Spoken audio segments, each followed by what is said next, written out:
Hola, estimados compañeros. Bueno, a continuación voy a resumir el módulo Orientaciones para realizar guías de aprendizaje integrando los contenidos de las áreas. En este caso, son guías por competencia.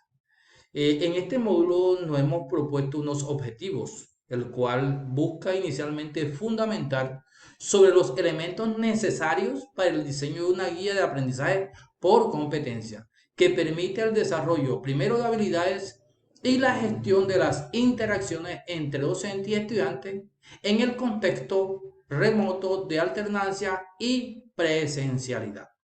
Como objetivo específico, tenemos inicialmente que se van a identificar los elementos que caracterizan una guía de aprendizaje por competencia. Como segundo, busca comprender el proceso de articulación, cómo se articulan los referentes curriculares y los documentos orientadores para el diseño de una guía de aprendizaje por competencia. Y finalmente, vamos a hacer una moderación en el diseño de una guía de aprendizaje por competencia, como iniciativa a la comprensión de los procesos de enseñanza y aprendizaje, ya sea de manera remota, sea en alternancia o en la presencialidad. Para abordar este tema se hace necesario antes conocer tres aspectos fundamentales. El primer aspecto trata sobre una mirada que hay que hacerle a la evolución del plan de aula y la guía de aprendizaje. ¿Por qué guía y por qué aula, por qué plan de aula? En este sentido, si vemos de la manera tradicional, como hace rato se viene haciendo, los momentos de la clase para un plan de aula, se tiene lo que es el inicio, que contiene la motivación, la introducción. Se hace un desarrollo, en ese desarrollo se eligen los contenidos y se explican los contenidos y se consignan los contenidos. Y en la etapa de finalización se hace la evaluación preguntando la recuperación de los conocimientos y finalmente se asignan unas tareas. Este elemento corresponde a la metodología tradicional. Posteriormente, en las pedagogías activas aparece lo que es escuela nueva. Y la escuela nueva, si ustedes en sus veredas, en sus sitios, miran un libro de escuela nueva, cada uno de ellos en sí se orienta teniendo los siguientes momentos. Por ejemplo, tiene un momento A, que es donde se encuentran las actividades básicas. Ahí se encuentra, se hace como especie de un reconocimiento de la situación que se van a abordar. El momento B se caracteriza por ser la fundamentación en donde se encuentra también, si es en el caso de lectura, un cuento pedagógico, que se fundamenta todo el referente, en este sentido, el referente teórico del tema a desarrollar. Y en el momento C se encuentran las actividades prácticas, son aquellas actividades que los niños hacen, ya sea en grupo, en forma individual, que la hacen para demostrar el aprendizaje que derivado del momento B. Y finalmente hay un momento D, donde están las actividades libres, que son las tareas que se asignan para la casa, las actividades que los estudiantes deben hacer. Esto en cuanto a las pedagogías activas de Escuela Nueva. Hoy día, a través del ministerio, proponen un direccionamiento sobre esas mismas características en el momento de un plan de aula o de clase, podríamos decirlo, en la cual se le da un nombre de exploración. Dentro de esta exploración, ¿qué es lo que hace? Se reconocen los saberes previos, se le da importancia a los aprendizajes y se hace un diagnóstico básico de cómo están los estudiantes para afrontar esos aprendizajes que se les va a proponer. Sigue un momento de estructuración en la cual se conceptualiza, se enseña, también hay explícitas algunas actividades modeladas y se plantean una secuencia de actividades para mayor comprensión. Luego sigue una actividad práctica que está dentro de la estructuración, en donde son unas actividades que el estudiante hace, al igual que en el momento C de escuela nueva, hace con uso de material, con el recurso que se le da, o sea, hace unas actividades en relación al objetivo y al contexto en el que se está aprendiendo. Viene un tercer momento y es la transferencia. En esta parte de la transferencia es donde se socializan las actividades que realizan los estudiantes, en donde ellos demuestran la actividad y empiezan a darlas a conocer. Por eso se llama transferencia, porque un niño dice la forma en cómo lo hizo, el otro lo dice la forma que lo hizo, y entre ese diálogo de saberes, los niños van adquiriendo una nueva forma o un nuevo conocimiento de cómo abordar la situación o el proceso que se desarrolló con esta propuesta que se le implementa aquí. Y finalmente se hace una valoración, generalmente una evaluación formativa que viene a lo largo del proceso, pero que aquí se retroalimenta y se hacen refuerzos respectivos, o sea, procesos de retroalimentación. Estos tres aspectos que tenemos aquí, de acuerdo a lo que emana el ministerio, porque también hay otros autores que manejan también sus esquemas de cómo hacer los planes de aula. Sin embargo, a partir de la pandemia, a partir del proceso de pandemia, eh, en la guía, entonces ya no se llaman plan de área, sino guías, que las guías son las que van para el docente, mientras que la planeación de aula es del docente para trabajarle al docente. En cambio, la guía es trabajada por el docente para que el niño la desarrolle en la casa o en el contexto donde esté. Ahí está la gran diferencia.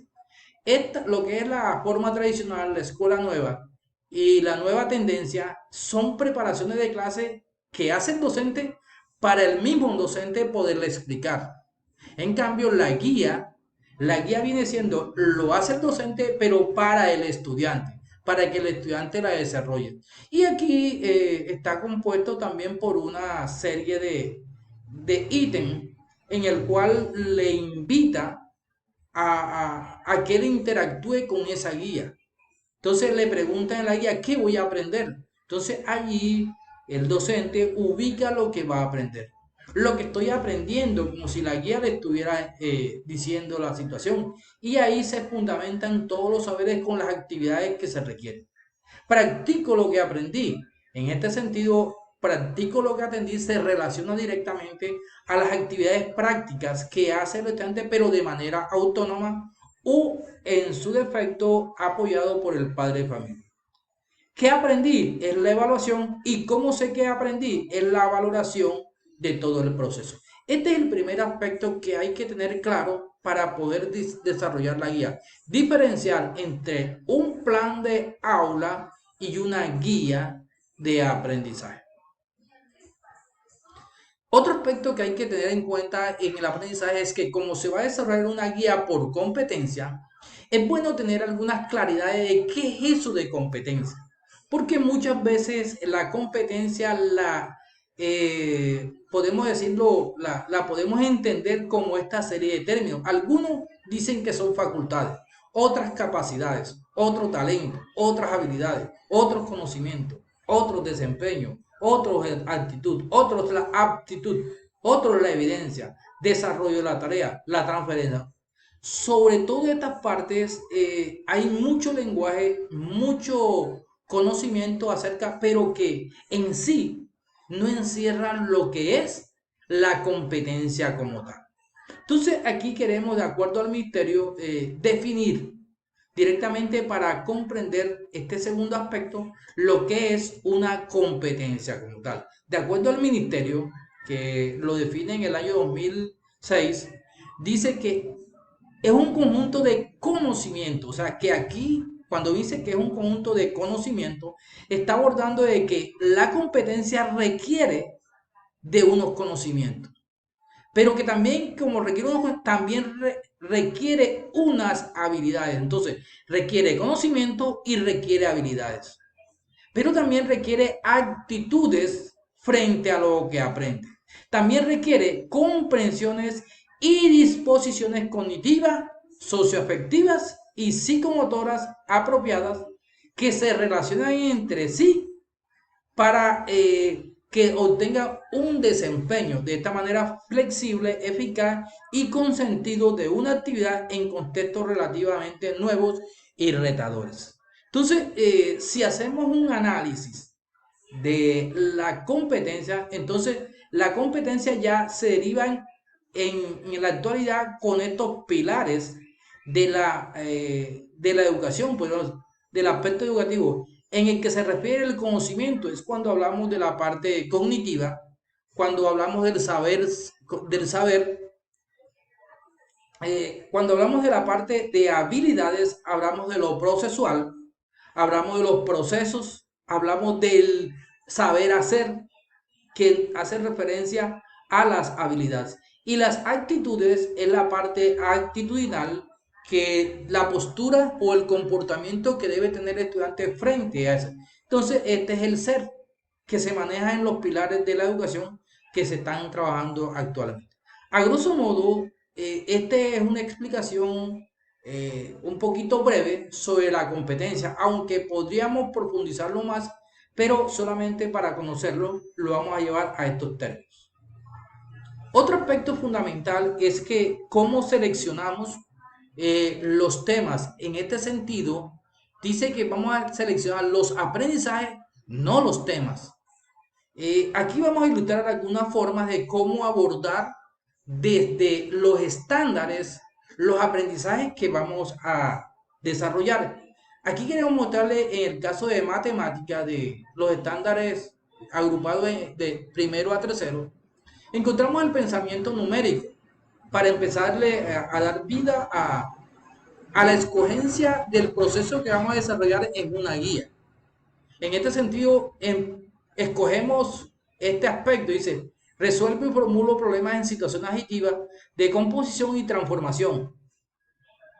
Pero el ICFES también de aquí, de este estándar, toma un aprendizaje para evaluarlo y lo convierte lo ubica en la matriz de referencia con este aprendizaje. De aquí, del estándar, sale este aprendizaje y de este aprendizaje que hace el ICFES, lo ubica con una serie de evidencias que los estudiantes deben demostrar. Hasta aquí no hay ningún problema porque este estándar lo tomaron exclusivamente para cuando hagan las evaluaciones de pruebas ARE en el grado tercero. Para eso le está indicando, pero lo sacaron de lo que, de los estándares, porque muchas veces nosotros decimos que el IFE evalúa, pero no evalúa lo que uno está viendo.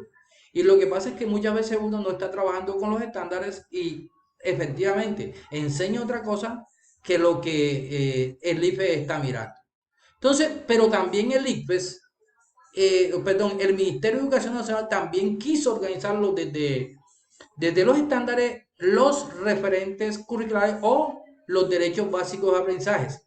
Y este derecho básico de aprendizaje, fíjense que si nos damos cuenta, el estándar, la matriz de referencia del aprendizaje, la matriz y el DBA está diciéndole a cada uno de los docentes la misma cosa. Mire, interpreta, formula y resuelve problemas aditivos de composición, transformación y comparación en diferentes contextos y multiplicativos directos e inversos en diferentes contextos. ¿Dónde lo está sacando? Desde aquí, de este lugar. Y también le da unas evidencias de lo que se debe demostrar. Entonces, hasta aquí es cómo se escoge el aprendizaje. En este sentido, si aquí se repite, yo no voy a tomar el de la matriz, sino el que me mandó el ministerio. Tomo el estándar que se deriva tomo el DBA que se deriva de este estándar. Ahora, veamos otro ejemplo rápidamente.